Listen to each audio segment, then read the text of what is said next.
दोस्तों EWS certificate की शुरुआत जो है 2019 में एक कानून के माध्यम से की गई थी। लेकिन इसका जो है वास्तविक लाभ आर्थिक रूप से पिछड़े हुए लोगों को ना मिलके अमीर लोग जो है इसका लाभ उठा रहे हैं।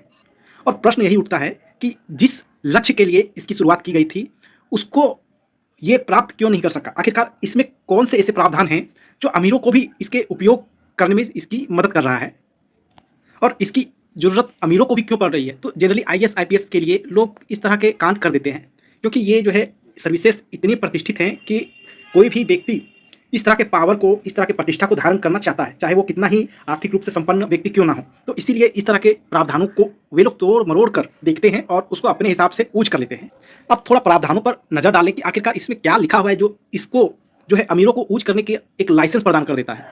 तो इसमें स्पष्ट रूप से कहा गया है कि जो एससी, एसटी और ओबीसी के अंतर्गत आते हैं, उनको छोड़कर अन्य जो भी आ रहे हैं, अगर उनकी आय, एनुअल आय, सालाना आय जो है पिछले साल का 8 लाख से कम था, तो उसको ईडब्ल्यूएस का बेनिफिट मिल जाएगा।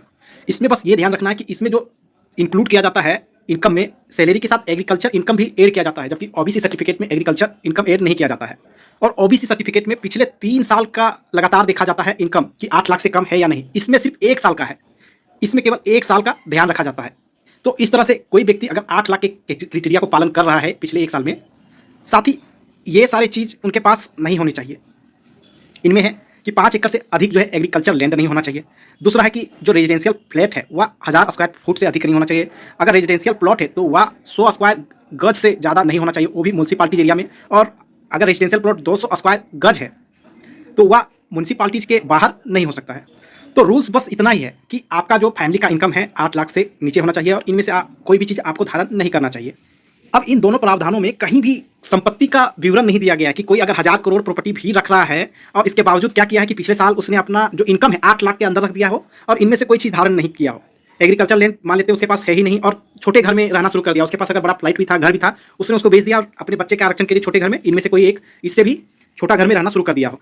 तो इस हिसाब से तो वह जो है ईडब्ल्यूएस सर्टिफिकेट बनाने का जो है काबिलियत रखता है, वह इस क्राइटेरिया को फुलफिल करता है और इसमें तो उसका बन जाएगा।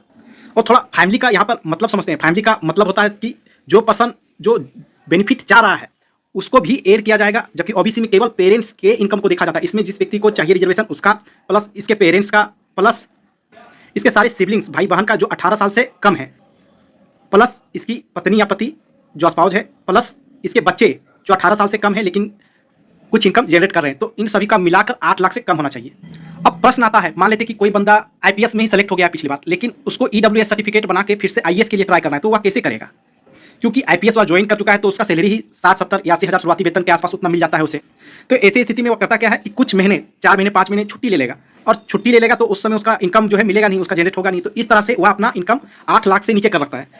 और घर वाले भी अमीर है तो उन्हें कुछ दिनों के लिए छुट्टी पर भेज देते हैं कि काम अभी नहीं करना, इनकम जनरेट नहीं करना। इस तरह से वह व्यक्ति जो आईपीएस भी है वह भी ईडब्ल्यूएस सर्टिफिकेट का पुनः लाभ ले लेता है और इसी को रोकने की आवश्यकता है। अब प्रश्न उठता है कि इसको रोके कैसे? तो रोकने के लिए सबसे पहले करना क्या चाहिए?